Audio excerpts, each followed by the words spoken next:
Welcome to the Culture of Things podcast with Brendan Rogers.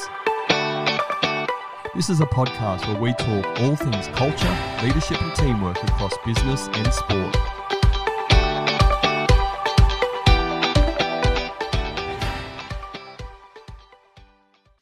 Hello everybody, I'm Brendan Rogers, the host of the Culture of Things podcast, and this is episode 34.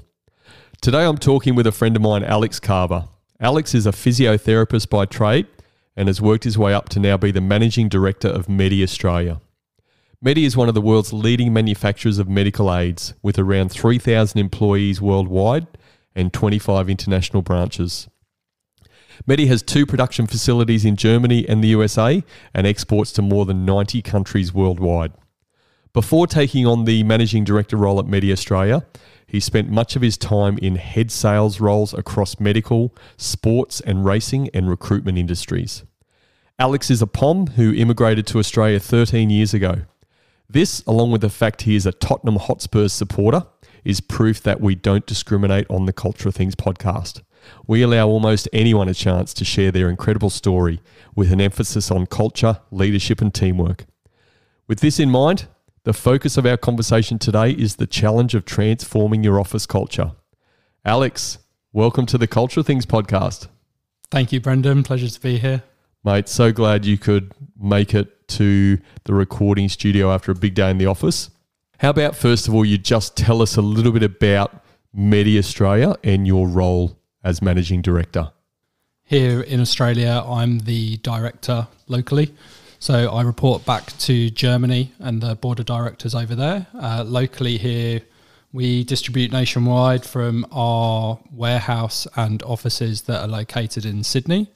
That's our solitary, branch, if you like, but we have staff, reps and distributors that are located across the country. So we have employees that are based up in Queensland, down in Victoria, but the predominant or majority of our workforce is located in Sydney, New South Wales. Currently, as things stand today, there's 11 of us. That's up from 9 when I joined the business. So we've added recently to our headcount here, and we distribute, to hospitals, wholesalers, as well as the general public, so retail customers as well.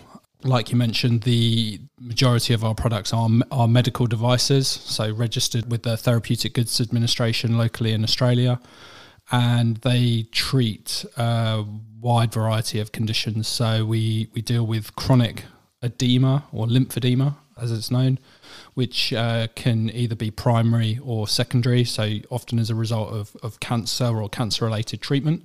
And that flows through right the way to looking after sports goods, so orthopedic braces and supports. So, yeah, we cover a really broad spectrum of patients and users of our products. And I have to say, mate, it's a little bit of a plug for Medi Australia, but I've used some of your gear. So I've got the shorts for the hamstrings and I've got the calf socks. And I have to say, they keep me on the pitch week to week. So thanks very much for helping me out there, mate. Absolute pleasure. Glad to hear that they're doing the business for you. Tell us a little bit about your role. Like, what are the key responsibilities for your role as the MD? Yeah, so I effectively oversee both the sales and operational side of the business. So the buck stops with me locally in terms of ensuring that we're registered on all the appropriate tenders that come out, as well as getting the results for the business. I'm responsible for hiring, for the day-to-day running of the business, what happens in the Australian business as a whole. So there's nothing sort of that I don't have visibility over. The other key component is setting the tone for the business, so the culture, how we work together as a team, the integration between the warehouse, the office, the sales team, how all of those come together as one, which is Medi, and becomes our culture within the business. Thanks for sharing that, mate. And it's great that you acknowledge that as a key part of your role in the organisation. What I'd like us to do to frame up this conversation, because I know you've done a lot around transforming the culture from when you started at Medi a few years back to now. How about you give us a bit of a framing of what you walked into, what the office was like some of the behaviours that you saw in the office that maybe you didn't like the look of and that gave you this impetus to do something about it? Sure. So it's coming up to 3 years that I've been with Medi, and I was brought on following Medi, the global Medi company, acquiring a local distributor in Australia. That business had been run pretty successfully for close to 30 years, but had sort of a key sort of matriarchal and patriarchal figure at the head with very little input from any of the other team members. And there are people sort of that are still, I'm pleased to say, with the organisation that have been there, you know, some 20 plus years, others, you know, well into their teens in terms of the level of tenure. So they're amazing in terms of the knowledge that they have for the industry, the business, how we work. But what was really lacking was any sort of cohesion as a team. And the thing that struck me when I first came into the business was how siloed everyone appeared to be. So even though they were sat a few feet apart from each other in the office, it was very much, this is my job. This is all I'm really willing to do. This is all I've been told to do. I'm here 9 to 5 and then I leave. That, and having been head of sales or national sales manager, other roles, and being brought in with a real remit for growth of the local business here in Australia, the fact that sales was really a foreign word to them, which regardless of what people may think of salespeople, and there are all sorts of industries that, you know, for whatever reason have a tarnished reputation, good sales reps and good sales managers and good sales people are integral to a business's success and for a business to be able to grow. And it's important that the operational side of the business acknowledge the sales side, as well as the sales side realise that actually without the operational side of the business, my customers never get the product. So tying those two together whilst growing and changing really how things are being done locally in Australia, how the market is perceiving us, how we interact and engage with our customers, how we treat and talk to our customers, all of those things had to change. And it's really been sort of a transformational process that even close to 3 years in is still pretty much in its infancy and ongoing. We've made huge leaps, but I'm really just getting going. And that's, I guess, what's still really exciting, but can also be pretty proud looking back on what we've already done and the steps that we've made. How long was it before you started to think that mindset started coming for you as the ultimate leader of Medi Australia, that we can improve our culture and where we need to take this in order to achieve these targets that you've set, but also Medi in Germany have said, hey, we want you on board to help us achieve this stuff? I don't know that there's necessarily a clear timeline where I remember, okay, well, this is how things need to change. I think it was really a series of experiences from the moment I walked through the door of saying like, wow, okay, how have people survived this long in the business when this is how they've been treated, they've been spoken to, where things have happened to them and they're still here? Like, how has that happened and how can we improve that and reward some of their loyalty? Clearly they're a great worker, they're a great person, they're a good fit, and they display a lot of the behaviours that we want to have and continue. But the way that we interact as a whole is what needs to change here. And there was none of that in place when I first joined. So there was no sense of unity, no sense of team camaraderie that was within the business. So coming back to the question, it was really, I guess, apparent almost from every single first interaction that I had with each team member as to, wow, there's a lot of stuff to fix here, but we've also got some great people to help us get going on that journey as well. Often we don't know what we don't know, is that saying. So in a previous life, was there an example that you had or that came back to you about you being involved in an organisation where the culture felt better and more right, that gave you this contrasting view of, say, hey, we can be better at this and we need to be better at this to get better results? Being, I guess, a trained healthcare professional, as you mentioned, with a background in physio, the best example that I can think of is a multidisciplinary team, which is a team of healthcare professionals that have different specialties that all row together in one direction, which is usually getting the best outcome for a patient. The thing that attracted me to Medi is their slogan, I feel better, which is what we want patients to say. And that's not a pun for Medi. It's really something that I think we believe is a mission and something that we needed to instill locally. But I looked at it as an opportunity to say, well, actually, this is what we can have here locally, and that the employees of Medi Australia should also be able to say that about working for the business. My time spent within the NHS in terms of some of the hospitals that I worked for over in the UK. And even then, locally in Australia, there were businesses that I worked in that were, HR and recruitment, and even some of the sports wagering, where there were some really inspirational leaders that you could tell really cared about us as a team that were working for them.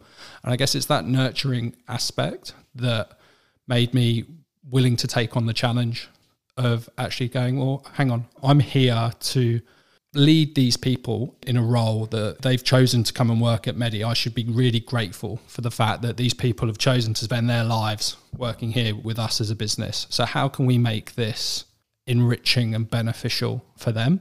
So that's really, I guess, what I thought would make our mission at Medi, to make it a great place to work, and that people can come to work and not just have fun or enjoy their role, but feel valued and feel like they have some say and some input into the direction that the business is going, but also get results. Mate, it's a great lead into action and results, like you said, particularly on that culture side. And you said people working together better, teamwork, removing silos.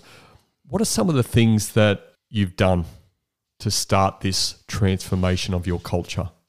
Yeah, it really is a process that we're still in the infancy of, but the main thing being engage the people, talk, get input, get their thoughts, views, opinions, feelings of what it's like, for what they've enjoyed about working with Medi in the past, what they've disliked, and get really, I guess, an input for how they perceive the business and what they think of working in the environment in the way that it has been. That was, I guess, sort of step one. And then from that, you get a broad spectrum and a broad, I guess, idea of what your employees think of working at the company. That's your stake in the ground, and that's your starting point. And from there, you can look at, okay, well, this is where we are today. Where do we want to be? Where do we want to get to? And what steps can we take to get that? We then started having meetings. So a lot of the time in the previous life of Medi Australia, it had been dictated to people as to how things should be done, what they should do. And there was no say as to how they could do their role, even though that they were the person that was doing it. It was do as I say, not do as I do, in terms of the leaders that had been there in the past, in terms of the feedback that I got. By having that sort of democratic approach to kicking off that change process meant that we got more commitment from the team, in terms of they've had the opportunity to say, well, this is how we want it to be. From that, you can actually start to look at getting some accountability. Now, I'm not saying that we're there yet, but we're well on that journey in terms of having had people articulate, well, these are how we want Medi to be seen. These are the behaviours that we feel that should be rewarded at Medi. These are some that are maybe more aspirational that we can work on getting towards further in the future. But they've been the ones that have come up with it. It's not me as the leader enforcing it upon them. It's me supporting it, absolutely, and trying to facilitate it as much as possible and make sure that they're in line with Medi globally as a business, and that we're not chalk and cheese in terms of how Medi wants to operate as a global player, and that there's alignment between the Australian business and the global headquarters, as well as the other group companies around the world. But also it's Australian, and the people locally feel connected and that they've got buy-in to the vision for where we're going. I want to take you back to the earliest step you make about the engagement of the people. Reason I want to take you back there is I imagine that just didn't happen and people started to talk straight away, because my understanding is that there was many, many years of dictatorship, I suppose. So how did that play out a bit? Did people just spill their guts, or what happened? Yeah, I guess like any business, we've got a real mixture of people, and the ones that are maybe slightly more introverted take a bit more time to actually build some trust with. And you actually have to have a relationship and some foundation of trust built with them before you're actually able to uncover some of the truths as to what had occurred previously. Others who are maybe more direct or more extrovert, if you like, are much more happier to offer some of that information up front. The main thing that was to really make them feel safe. There's no consequence to their actions of telling me any of this. It was better than I knew, so that maybe not necessarily emotional scarring, but a real understanding of what the business had been through and what people that are still in the business had been through to get them to where they were today gave me a much clearer picture as to, okay, well, this is how things were done, but this is how they're going to be from going forward. And having the opportunity to explain that to people and paint a picture for what the vision of the business was moving forward. Now, that didn't necessarily mesh with everybody in terms of possibly having different agendas for how they wanted to have a different role within the organisation, or one that was maybe more important than what was warranted given their role and responsibility at the time. But that's fine. We helped them move on from the business, and hopefully they're in a better place now. Over the course of this journey, and you mentioned behaviours a couple of times, what sort of work have you done around behaviours? Because again, we know culture is really around behaviours that we accept or don't accept in the business. Tell us a little bit more about what that looks like in your business and experience around creating standards of behaviours. The main thing that we've done is establish a leadership team within the business. So we've identified people that we believe display behaviours within the business that we want to reinforce.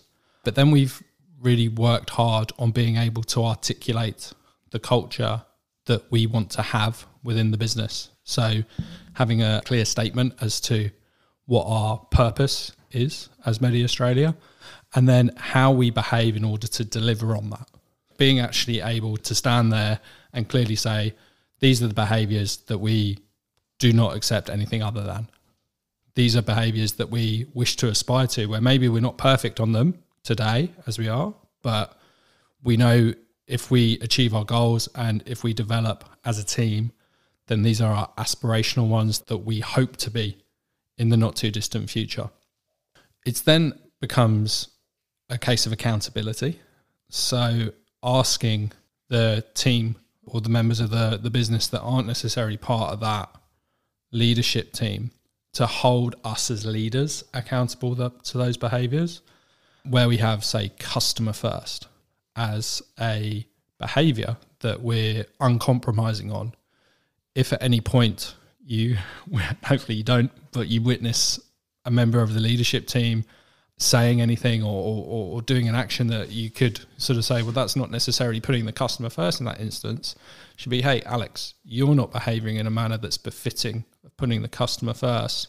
That's one of our behaviours. Pull your head in.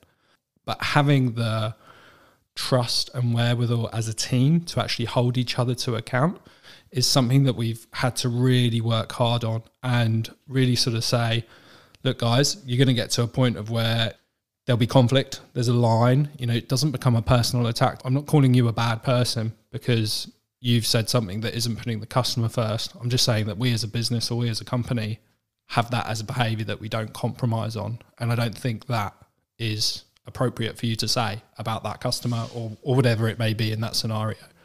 And that's, I guess, something that I know the team's found really, really challenging. But it's great to see us progressing as we continue through this journey in seeing that peer-to-peer accountability come into play. You mentioned purpose, and you mentioned, I think, one of your core values, that customer first. What's the purpose that you guys came up with as a leadership team? We exist to make a positive impact on the lives of our patients and customers. What does that mean for you and the leadership team in practical terms, day to day? So really, you can get down to the granular level at any point, any interaction with either a patient of ours or a customer. How are we making a positive impact? If I've got a decision to make around, do I do option A or option B? Which one's better for my customer or my patient in this instance? And I found as a leader, where people are coming to me and saying, what should we do in this instance? It's enabled me and freed me up to be able to go, well, what do you think here? Which one is better for our customer? And it helps people become more independent and, again, feel like that they've got more input and more say to the business, because they feel like they're actually able to make that positive decision themselves and drive that and ultimately have a positive impact like we're aiming to do. Bringing that down to the behaviours and those values, the core values especially, you mentioned one, customer first. I know you've got a couple of others as well. What are they? We give a shit. It's a favourite. Trying to articulate how we care, not just about our jobs, but for each other. So as colleagues, but also leaning back to caring for the customers, care about the standards that we do. We felt the best way to articulate it is, give a shit about something. I've already mentioned customer first. So, that took a few different variations in terms of how we word it, but ultimately that's a very easy one for everyone to quickly get the grasp of. But then the final one was wanting to learn, really displaying in what is a business with a complex product portfolio, a willingness to be able to deliver on the first two would show that we want to learn as much as we can about our products, because that's going to enable us to put the customer first, where if they come to us with an inquiry or anything like that, we've got the ability to answer that straight away without having to put them on hold or go to look anything up. We actually deliver a better customer experience through having that willingness to learn it in the first place. There was also, I know, a aspirational value that you guys decided upon. What was that? And tell us a little bit how that came about. Yeah, so that was just be proactive. So that was aspirational because we felt it's probably the hardest one for us to become straight away, where we're really demonstrating the opportunity to be proactive in it. A lot of that comes from the leadership team themselves, in terms of we have to be accountable in making others be proactive. So simple things, if somebody comes to us with a question, we're not being facetious to people when we say, well, what have you done already to find a solution to that question or find an answer to that question already? And fostering that, I'm here to support you, but first let me see what you can do and what you're capable of on your own. And I've got your back if you need further support or help on it.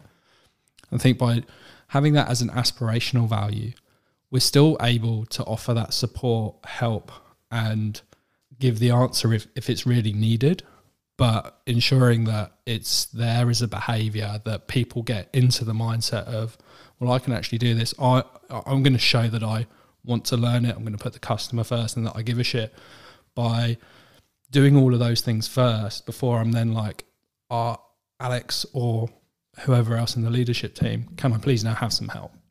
So that's why we made it a aspirational value and not one that we're adamant on having as uncompromising behaviour from day dot. And I really like how you framed that with the core values versus the aspirational values. I know that's something we've spoken a lot about. What I also love is just the words you've chosen as a leadership team. Like, it's not, there's honesty, there's integrity, there's respect all in these, but it's not those, to be fair, wanky words. They're actually words that you guys have chosen that mean something. How did you guys feel about that? And maybe tell us about the process of that happening. You see a lot of companies, and not that I'm saying there's anything wrong with doing it, but they're printed on the wall and they're 2 pages long in terms of values and mission statements. And you ask someone, what do they mean? And they're just, and they're almost easy to dismiss. So we did an exercise of, it was a leadership team offsite meeting and got input. And again, it's about asking the team. I was there to support it, but even though I had a huge amount vested in having the right outcome and having us be able to articulate these things, I felt as though it couldn't come from me. It couldn't be, hey guys, these are going to be our behaviours. Again, about getting buy-in, having them articulate it, having their input to it. And like you said, the honesty in terms of how we talk about things internally, obviously not down the phone to our customers, but we use phrases like, we give a shit about that. It's fairly colloquial to sort of swear in that manner, I find, in Australia, as well as customer first.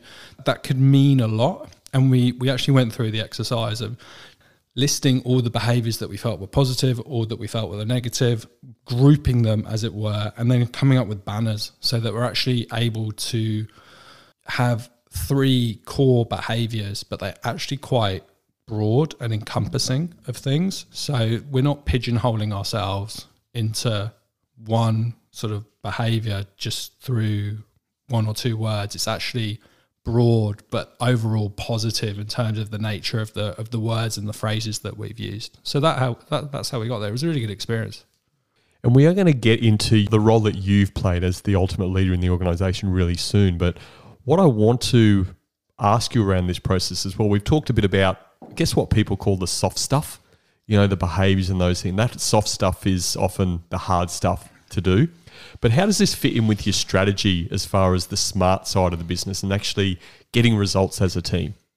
Well, it's as integral as any other part, really, I feel. A well-oiled machine, to use that cliche, is just like you see in sports. It's from the head down. The business and the tone of the business, the cadence and the culture is really set by the leader within it.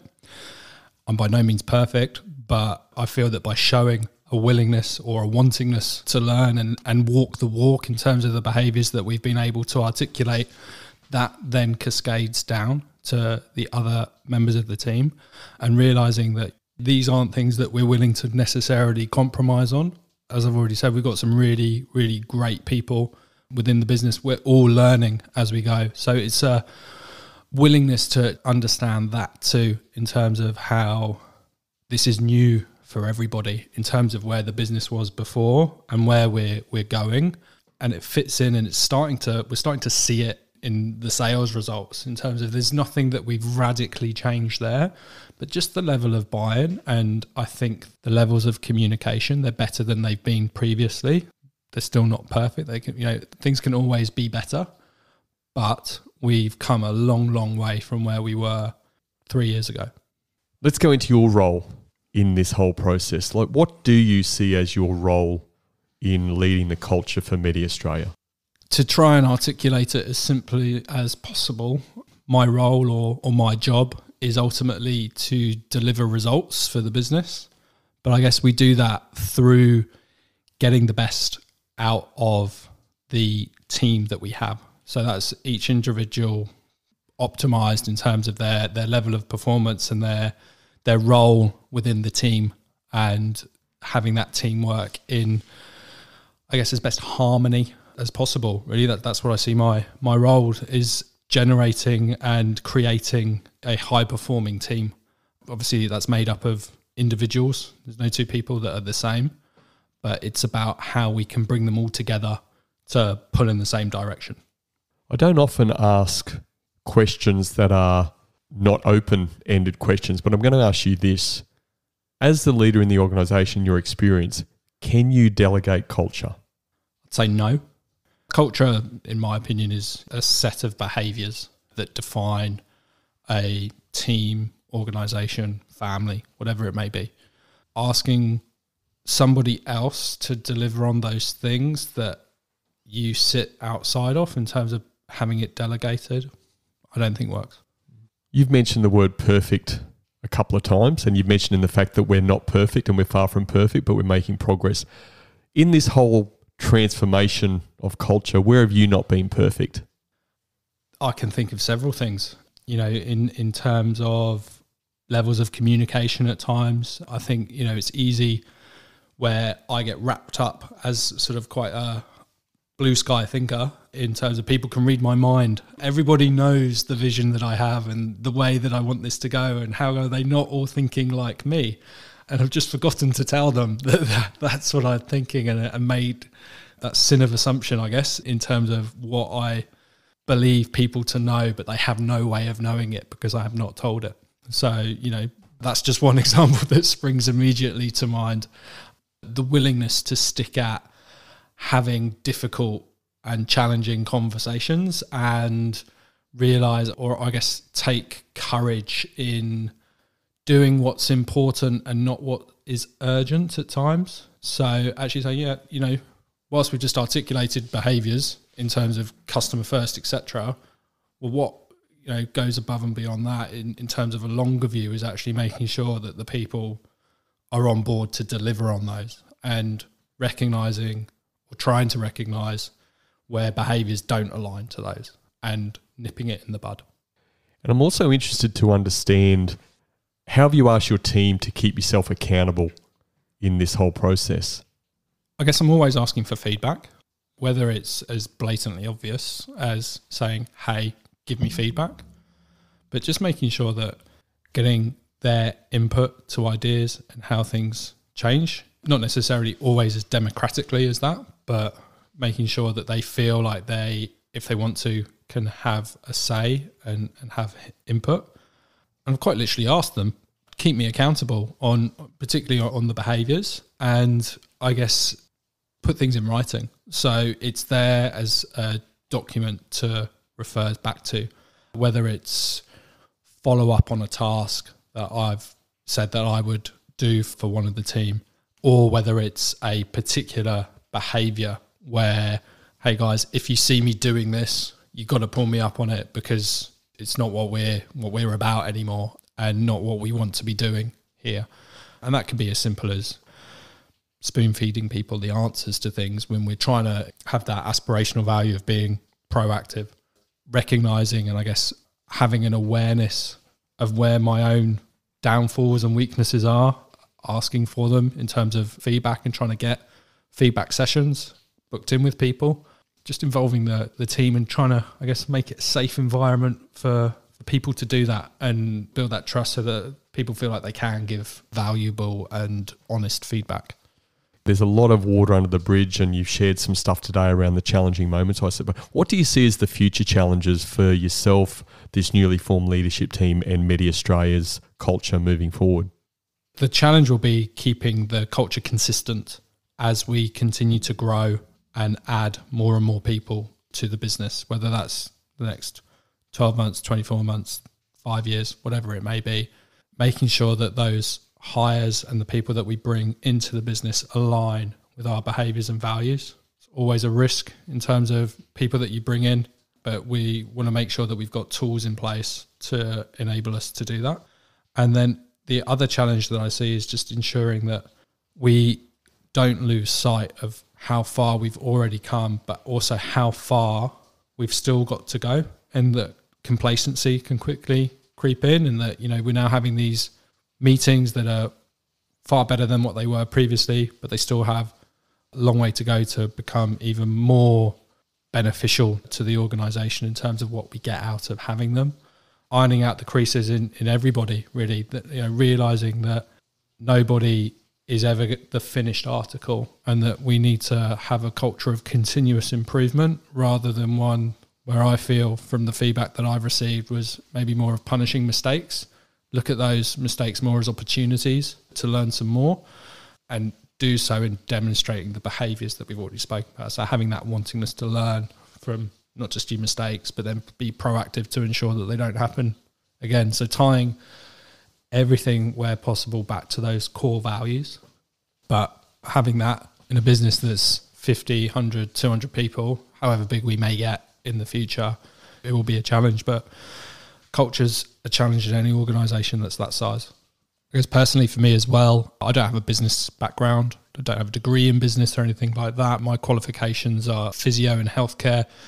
So it's been adapting the skills that you learn through your training as a physio, which are, often around empathy, diagnostics, of course, in terms of identifying injury in people or a condition. But then, like I alluded to earlier, that communication part, in terms of you really feel part of a team when you work in a healthcare setting, because you have to, in terms of whether you're referring a patient on or whether you're being referred a patient, you have to get to the bottom and get all of that information either from the patient themselves or from the other healthcare professionals that have been involved.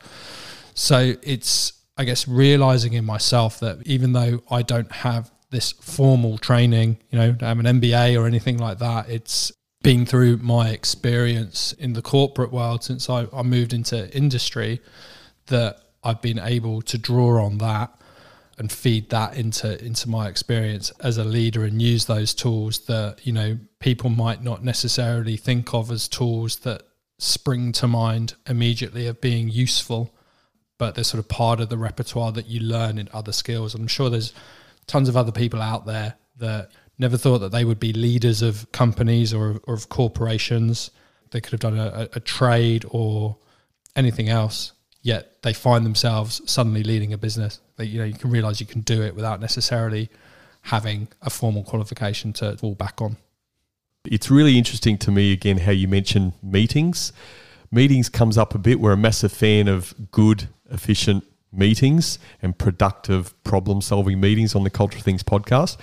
We did a whole episode on that in episode 14, I think, what you need to know about meetings. So again, just a really consistent point that comes up a bit around the importance of meetings in developing good culture and high-performing teams. What's been the biggest challenge for you in, I guess, meetings, maybe what you've been used to in normal corporate life versus this new style of meeting that you're developing? Yeah, I guess the biggest change that we've done, Medi, is make meetings less about the past in terms of previous lives I've led. Meetings are all about reporting. It's all about, these were my figures last month. Didn't I have a good month? Yeah, I'm great. But last month's already happened. Trying to be proactive, right? We're looking to the future. We want to see, okay, well, what plans have you got coming up? What challenges do you foresee coming up? What have you got happening in the next week, month, 2 months? What big decisions are going to have to be made? Those types of meetings where, we're being forward thinking and we're trying to move the dial. And it could be a series of baby steps in terms of, we use a dashboard, for example, that lists, I guess, key objectives for that quarter. And it's really making sure that, from week to week, we're taking action that moves us forward on those key objectives and having it in bite-sized chunks, if you like, rather than trying to eat a whole cake without cutting it up. We're going to make it down into, manageable slices so that, at the end of the quarter, you can look back and okay, great, well, we knocked that off. What's next? Where are we heading now? Meetings are a key part of that. You obviously have different types of meetings. A meeting could be 30 seconds in a corridor where it's a quick interchange, but you switched ideas and that's all that was needed. Or a meeting could be a 2-hour strategy about a roadblock in a project that requires 4 people thrashing it out in a boardroom to really get some key decisive action on things that are going to have a significant impact to the business. That's not something that you can do in 45 minutes to an hour that often would happen in previous meetings where there's 45 minutes of reporting and, oh, right, okay, now we've got to an important topic. Let's quabble about it for 15 minutes and people walk out feeling deflated. So we've tried, again, we're not there yet in terms of having it completely down pat, but we're certainly trending in the right direction of being able to really get clear action from the meetings that we have, and people have that clarity to be able to move forward with following discussion that we've had. So everybody knows this was unclear when we came into the meeting. It's clear what I need to do when I leave it. I know you're a thirsty learner as a leader. You've really taken on these leadership challenges in your stride. You've involved yourself in some other different groups as well around leadership and always looking to learn. So can you share what has been your biggest takeaway or biggest takeaways in this experience of transitioning and transforming your culture? It's really hard to narrow it down to one. I feel like I've learned loads from yourself as well as other people that, I've spoken to sort of on this journey. I think the biggest takeaway that I've had is it's never too late to go back to a process and kickstart something again. There's been times in this journey that, as I've said, we're nearly 3 years into it now, where we may have started something and for whatever reason, we've let something slip, but then having the courage to come back to it and say, do you know what, that was actually working well. We need to go back and start doing it again, and being accountable to yourself and realizing that it's your duty as a leader to actually fix these and not expecting other people to step up and do it for you. Yeah, and having the courage to continue to make the calls and make some of those difficult decisions, but also be open to having the input and build trust in the people that are there working for you and, spending their lives working alongside you. Mate, how can listeners get hold of you? I'm on LinkedIn, Alex Carver at Medi Australia. I think that's the only social media profile that I have. You're on Twitter too, mate, I hear. At Carver Alex, but that's mainly personal and Spurs related. There's no intelligence content on there. Yeah, LinkedIn or alex at mediaustralia.com.au. I just want to say to close that, once again, as I said, you're a thirsty learner. You've really taken up these leadership challenges, and I know we're speaking off air that there's a lot of satisfaction in for yourself, but particularly for the team and how the progress has developed.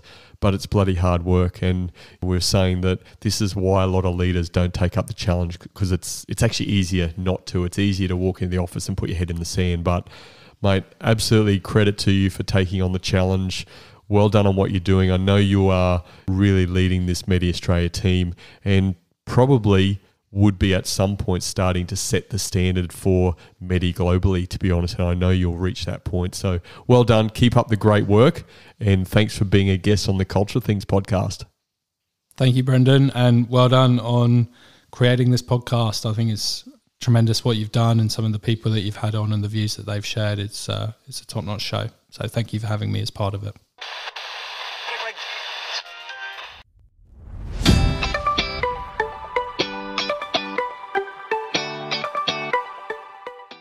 Despite Alex being a Tottenham FC supporter, I still think he has the potential to become a great leader.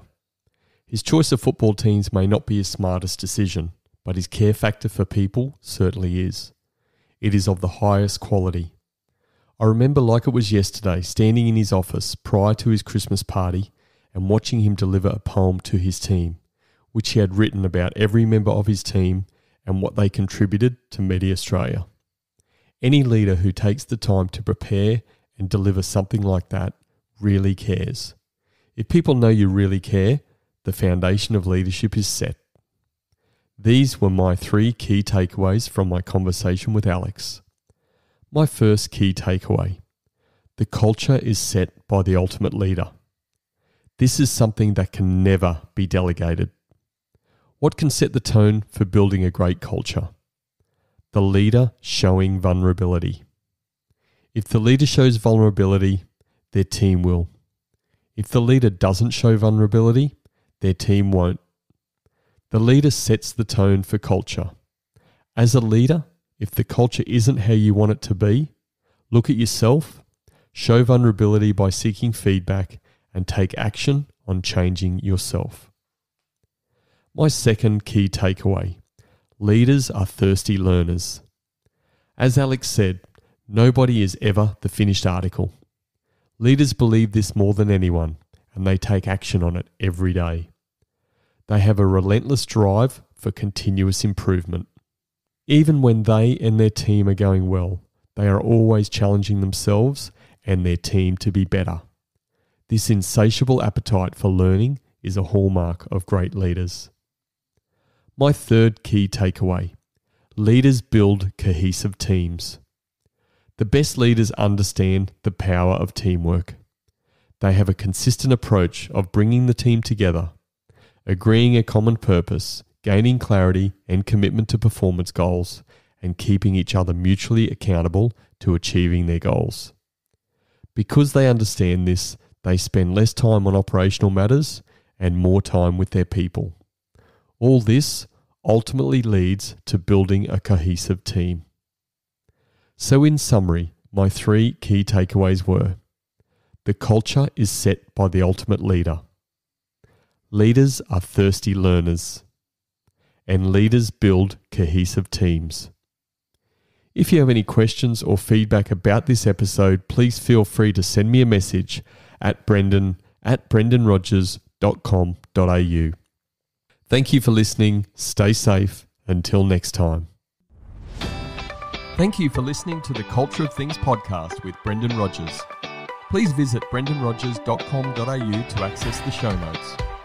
If you love the Culture of Things podcast, please subscribe, rate and give a review on Apple Podcasts. And remember, a healthy culture is your competitive advantage.